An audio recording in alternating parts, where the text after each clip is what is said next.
Today I want to talk about Dark and Light. I want to talk more about the game and share some of my thoughts after playing it, and also after reading through the feedback that it's received on Steam, and also after reading through the comments that you guys have posted on the video. Dark and Light, the upcoming MMORPG, actually scratch that, it is not a massively multiplayer online role-playing game, but it is a massively multiplayer game.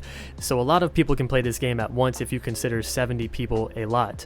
And if you don't, well then I guess it definitely isn't massive in your definition. So let's discuss that. The point of this video is not to shit on Dark and Light. I have a lot of different opinions and thoughts about it, so just ride along with me for a bit and we'll discuss it. I do think that the news about limited and capped servers was definitely a punch in the gut when a lot of us were expecting this game to be massive. This huge open world, taming monsters, faction wars, and I believe one of the features of the faction wars was that a guild leader could tame a specific type of monster, a griffin, a dragon, or something like that. So the leader has this epic monster and uses it in battle with his army, and so I expected to see maybe these big factions just going at it. But when you have a 70 player capped server, how can you have that? The only way I can see this actually happening and things being equal, things being balanced, is if someone made their own private server and all 70 people on that server were divided into different factions. Because when you're playing on these random servers, you're going to get Zerg guilds. You're going to get those guilds that just dominate all the content. Now, if the factions are capped on these servers, then this argument is just, throw it in the trash can. But if the factions are not capped, then I'm pretty sure that 99% of each server is going to be unbalanced. You're just going to have one faction that rules everything. Even in games like Arcade that are massively multiplayer, you usually have one faction dominating the whole server, maybe even one guild. So of course in a game with only 70 or 100 people, you're definitely going to have that. And as I mentioned that on live stream, everyone was saying that that's the problem with Ark. Now that brings me to another thing. A lot of you guys were mentioning Ark, or that this looks like an Ark clone. That's because I believe it's made using the same engine. I believe it is pretty much Ark with a different skin. If I recall, I believe the Chinese company bought the rights to use the engine. If this is just bullshit coming out of my mouth, someone can correct me in the comments, but I do believe I mentioned that a long time ago in one of the Dark and Light videos that I made. Now, one thing I want to talk about is that the game received a ton of negative reviews within like the first 2 hours. A lot of reviews came from people who have only played 1 or 2 hours. I myself only played about an hour or two, and I don't feel that I have the experience to write a negative review.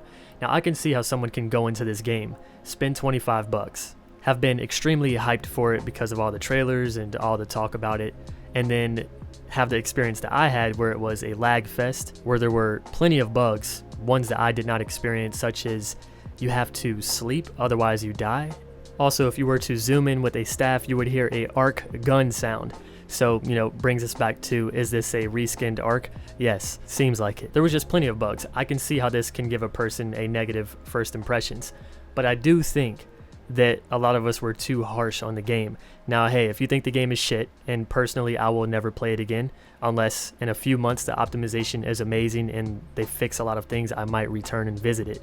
But as of now, I have no plans of returning, but I can see how this can put a bad taste in a person's mouth. Now, for them, after an hour of just what I experienced, to go and write a negative review, I think is a bit much. I think maybe if you've played 5 hours, then you kind of have the experience to write a negative review, because within 2 hours I only made it to level 3, and that was pretty much just me bullshitting around with friends. I didn't actually get that Dark and Light experience. I didn't tame monsters. I didn't actually go and explore the caves and craft torches and go out at night with friends. I was pretty much in the starting zone getting attacked or attacking people and ripping up grass for materials, and I had a blast doing it. So whether or not you agree or disagree with me, I personally think that after an hour of playing the game, that's not enough to just shit on it. The game is in early access. This is, it's known. When a game is in early access, especially after seeing all the games that are in early access right now and how bad they are, you should kind of expect it to be extremely buggy. Do I feel that this was a bit rushed, like a little too early for early access?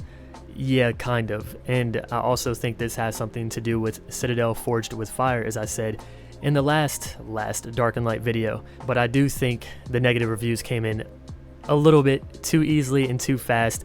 And of course, when people check on a game and see mostly negative, as people do when watching a YouTuber and he gives or she gives their opinion and says a game is shit, that sits in someone's mind, so they go in with the impressions that this game is going to be shit. It's like when your friend tells you don't go see a movie, it's going to be completely ass, so don't waste your money, but then you eventually go and watch it anyway because you're curious, but you're expecting it to be bad. Well, usually it ends up being bad because people ruined it for you already, so you walked in thinking, I'm expecting it to be shit. Most of the time it is. Not always the case. Sometimes you might be like, what do you mean? This was amazing. It's like me with Ghost in the Shell. I thought it was one of the best movies ever, but a lot of people disagree. So I do think when someone sees mostly negative reviews, that definitely does subconsciously affect them somehow going into a game. But as of now, you can see that the game has mixed reviews. And I checked about an hour ago and it had 40% mixed reviews. And I checked recently while making this video and it has 42%. And that is 1,264 total reviews, and 42% of those are positive. So I was reading through the latest ones, and as you can see, almost all the latest reviews are positive. Now these are from people who have played 11.8 hours, 5.6 hours, 10.1 hours, 14 hours. So these are people who have played the game, as I was saying, for like more than an hour before you go and bash it. And as you can see, they seem to be having a damn good time. They're probably defending it, and these are people who have written reviews before, but some of them only wrote one review. I was kind of thinking, what if there's that case where the company behind Dark and Light just had all their members go and write positive reviews or paid somebody, because companies have done that in the past. But I highly doubt that's the case, because look at these people. I mean, they've written reviews before. I can also see how someone who doesn't write reviews would see a game getting all this hate and just come out their shell to write a review and defend it, so I can see that as well. But as you can see, people who have played the game for more than an hour seem to be enjoying it.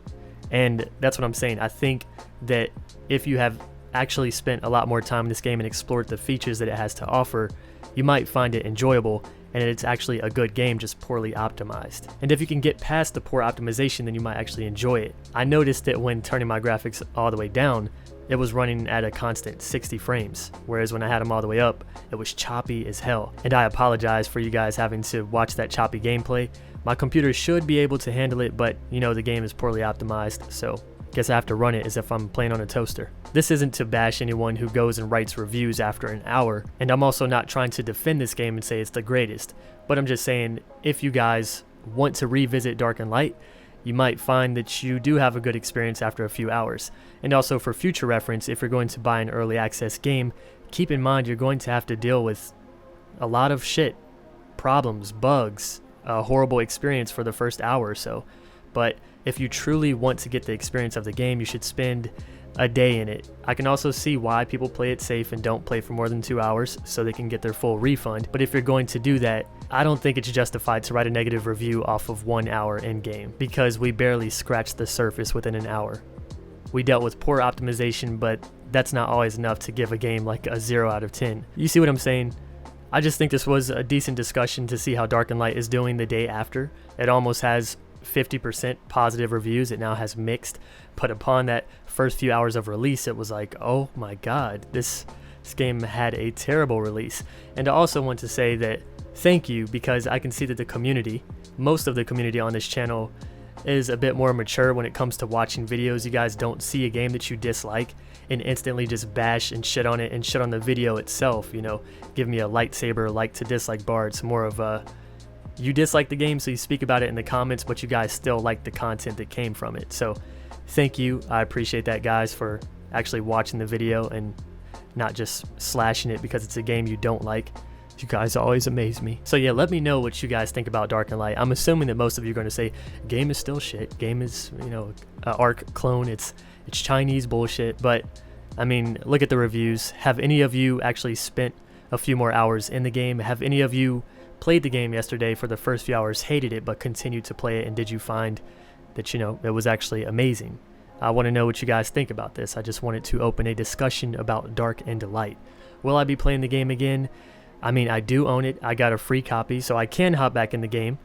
But I will be honest, if I did pay for it, I most likely would have returned it. I wouldn't have left a bad review, but I would have returned the game.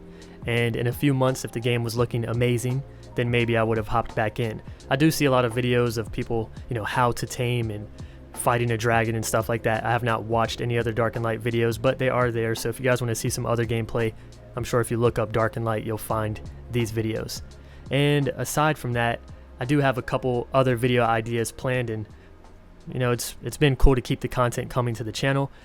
Do keep in mind that I stream pretty often, and I think I'm about to hop back into Albion Online because I don't have a current MMO that I play at the time, but I think that Albion is something I can put time into, and I really do enjoy it for some weird reason. I usually don't like isometric games, but Albion is pretty cool. I also have some possible sponsored content coming from Terra and Elsword. I've never played Elsword before, so it'll be interesting to do a first impressions on that.